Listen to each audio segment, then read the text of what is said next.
আসসালামু আলাইকুম ওয়া রাহমাতুল্লাহি ওয়া বারাকাতুহু।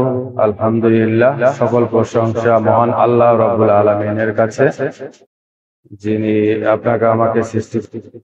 সেই মহান আল্লাহ রাব্বুল আলামিনের কাছে শুকরিয়া আদায় করছি। তো এক নজরে কোরআন থেকে ধারাবাহিক ক্রমে সূরা গুলো তাফসীর, তরজমা এবং তাফসীর শুরু করেছি, যেটা আপনাদের সামনে প্রচারণার জন্য, এবং যাতে বুঝতে পারেন যে কোরআন শরীফ আসলে কি বলছে, কোন সূরায় কি বলা হয়েছে, কোন উদ্দেশ্যে বলা হয়েছে, সেগুলো জানি আপনি সবাই মিলে যেন বুঝতে পারি। সেই জন্যই এই প্রসেসটাকে কাজে লাগানো, অর্থাৎ এক নজরে কোরআনকে আপনাদের মাঝে প্রচার করা। এবং এর উদ্দেশ্য হলো যে আপনারা যেন সহি শুদ্ধভাবে এবং এর তর্জমা যেন খুব সুন্দরভাবে বুঝতে পারেন। অনেকের অনেক সময় পড়ার সময় হয় না, কিন্তু মোবাইলের মাধ্যমে দেখার সময় হয়। তো আমরা মোবাইলকে ভালো কাজে লাগাই, কারণ বর্তমান যুগে মোবাইলকে ভালো কাজে লাগানোটা খুবই কঠিন কাজ। সবাই আমরা মোবাইলকে খারাপ উদ্দেশ্যেই ব্যবহার করি। সারাক্ষণ ফেসবুকে নানান ধরনের খারাপ ভিডিও দেখে থাকি, যাতে করে আমার আমলনামা বদ আমলে ভারী হয়ে যাচ্ছে।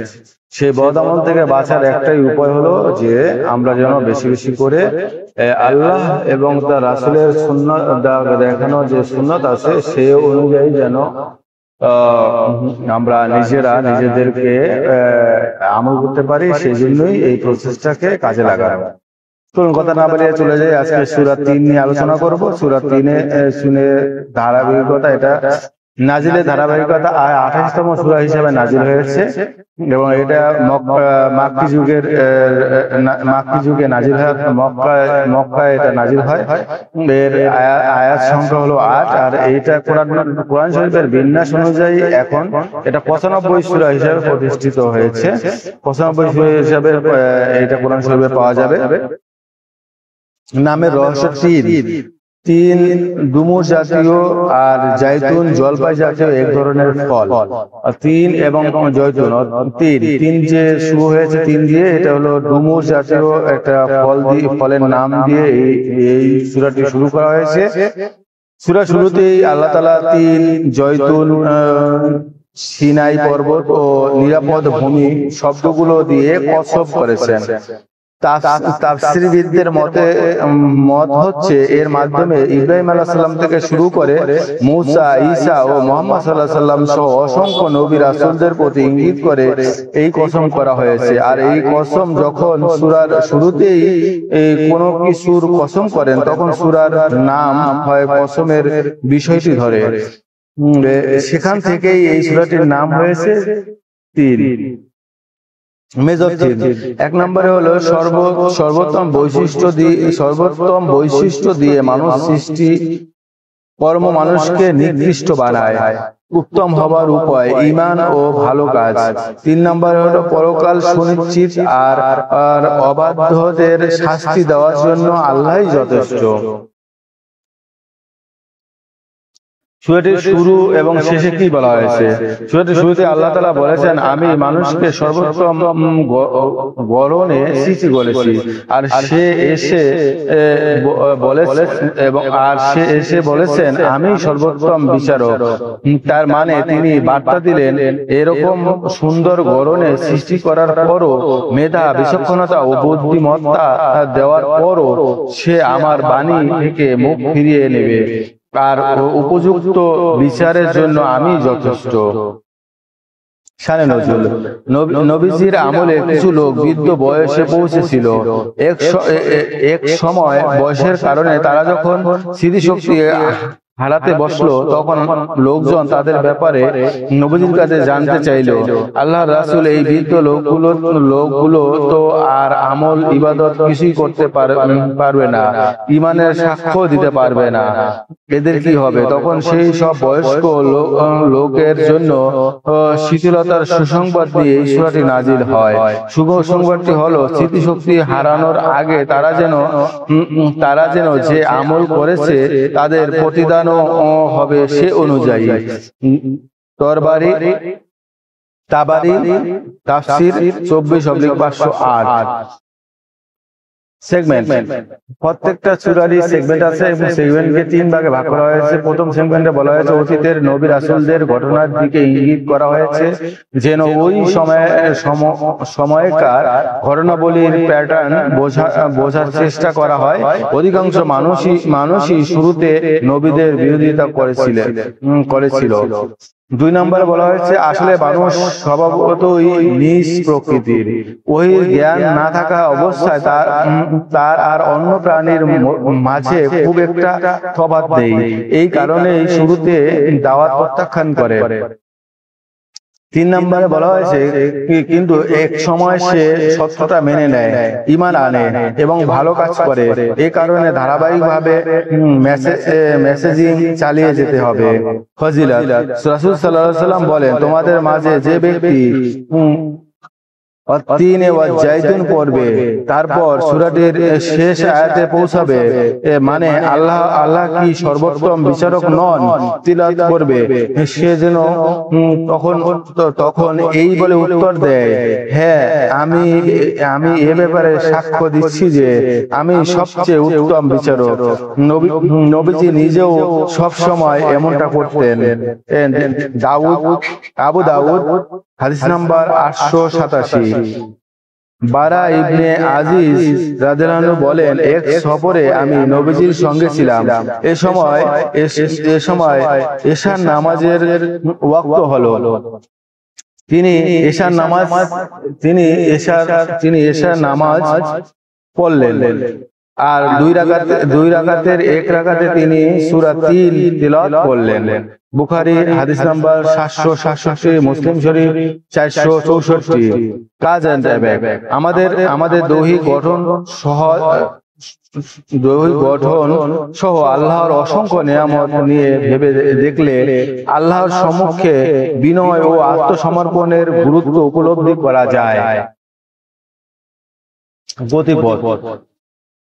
গতিপথকে বরাবরই 3টা স্টেপে ভাগ করা হয়েছে। প্রথম স্টেপে বলা হয়েছে এই কসমের মাধ্যমে অসংখ্য নবী রাসূলদের প্রতি ইঙ্গিত করা হয়েছে। উদ্দেশ্য হলো আসমানি ওহীর ধারাবাহিকতা বোঝানো। আমরাও যেন ওহীর বার্তা পৌঁছে দেওয়ার এই ধারাবাহিকতা চালু রাখি, সেই মেসেজ দেওয়া হয়েছে। 2 নম্বরে বলা হয়েছে মানুষকে বানানো হয়েছে এমন গড়ন দিয়ে যে সে তা কথা ও বুদ্ধিমত্তা দিয়ে অন্য মানুষকে বোঝাতে পারে, দুনিয়ায় আল্লাহর দাসত্বের ধারা চালু রাখতে পারে। 3 নম্বরে বোঝানো হয়েছে মানুষ অবশ্যই ওহীর বাণী মেনে নিতে হবে, তা না হলে তার এই চমৎকার গড়ন, বুদ্ধিমত্তা ও বৈশিষ্ট্য কোনো কাজে আসবে না। সে পরিণত হবে নিচুর চেয়েও নিচু প্রকৃতির প্রাণীতে। কিয়ামত পর্যন্ত চলবে ওহীর নেগাসি, কিয়ামত পর্যন্ত চালু থাকবে। ওভারভিউ, এই সূরার 1 নম্বর থেকে 4 নম্বর আয়াতে আল্লাহ তাআলা বিশেষ 3টি জায়গার কসম করে জানালেন তিনি সর্বোত্তম গড়নের মানুষকে সৃষ্টি করেছেন। 5 নম্বর আয়াতে তিনি বলেছেন কিন্তু মানুষের অবাধ্যতা করার শাস্তি হিসেবে তাকে নামিয়ে দেওয়া হয় সর্বনিম্ন স্তরে। 6 নম্বরে বলা হয়েছে তবে যারা ঈমানের উপর অটল থেকেছে তাদের কথা ভিন্ন, তাদেরকে দেওয়া হবে বহুগুণ সম্মান আর পুরস্কার। 7 নম্বর লাইনে বলা হয়েছে এরপর মানুষকে বিচার দিবসের কথা মনে করিয়ে দেওয়া হলো। 8 নম্বর লাইনে নিশ্চয়ই আল্লাহ সর্বশ্রেষ্ঠ ন্যায় বিচারক, বিচার দিবসে তিনি চূড়ান্ত ফয়সালাকারী।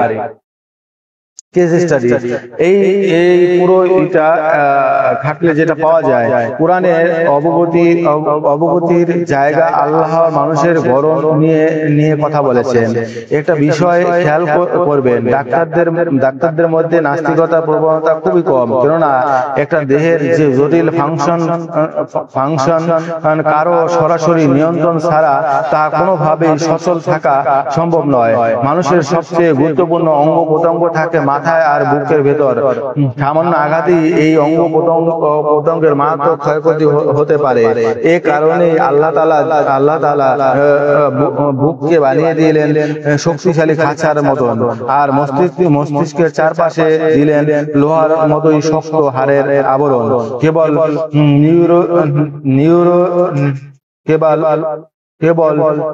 নিউরনের গঠন নিয়ে গবেষণা করাই একজন মানুষের জন্য আল্লাহর উপর ঈমান আনার ক্ষেত্রে যথেষ্ট। এ কারণে আমাদের উচিত নানান ব্যস্ততার বাইরেও নিজের শারীরিক গঠন নিয়ে একটু চিন্তা ভাবনা করা। সূরা জারিয়াত 51-21, বাগাবী তাফসীর হাদিস 7/373, ইবনে কাসির তাফসীর 7/73। রিফ্লেকশন: সৃষ্টি জগতের মধ্যে মানুষ সেরা জীব।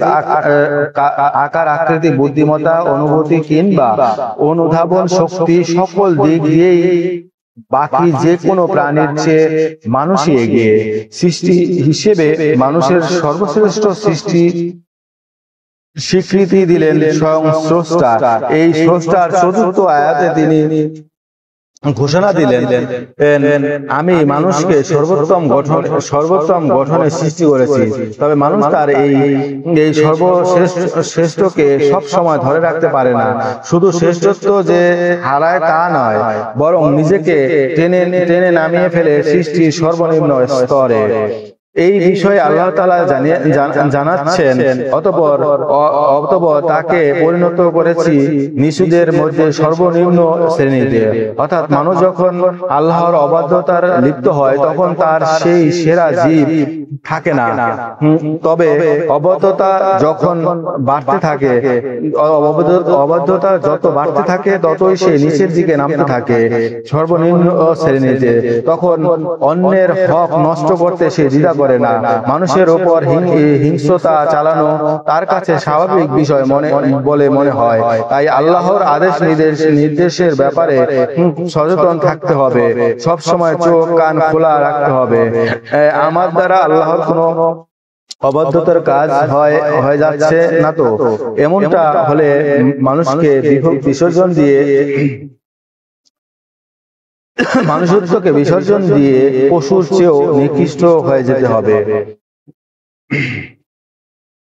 অর্থাৎ এই সূরা 3, এই 3 দ্বারা কিন্তু আল্লাহ তাআলা যে 3টা জিনিসের উপরে কসম খেয়েছেন এবং কসম খেয়ে বোঝাতে চেয়েছেন যে পূর্বে যারা নবী রাসূল ছিলেন তারা যে জিনিস নিয়ে আমাদের সামনে হাজির হয়েছেন, যুগে যুগে তারা হাজির হয়েছেন, যে বার্তা দিয়েছেন তা খুবই স্পষ্ট।